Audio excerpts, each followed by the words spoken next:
There's only two rules for joining the 6th Street Geriatric Motorcycle Crew. First off, both your hips have to be real. And second, you have to love going to church. Yep, that's right. Speaking of church, about a month before my neighbor Walter died, a few of us hog-riding old-timers were sitting around trying to impress each other. I said, "Walter, do you know I haven't missed a day of church in 30 years?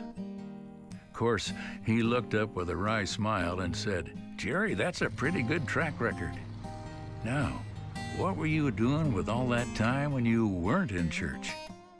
I hope you were being a true Christian then, too.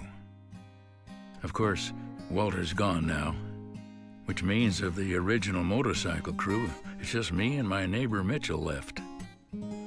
Without Walter, getting ready for our annual road trip just wasn't the same.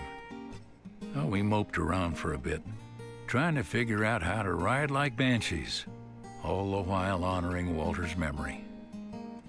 But after a while, an idea came to us.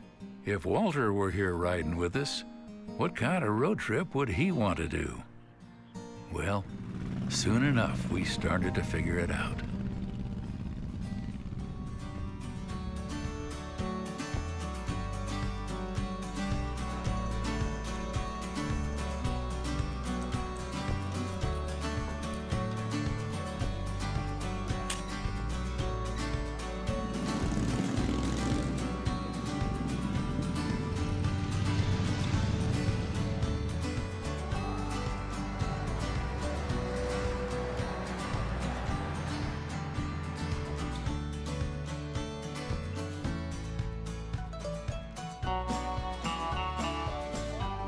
You know, we've been doing this trip every year for the last 2 decades.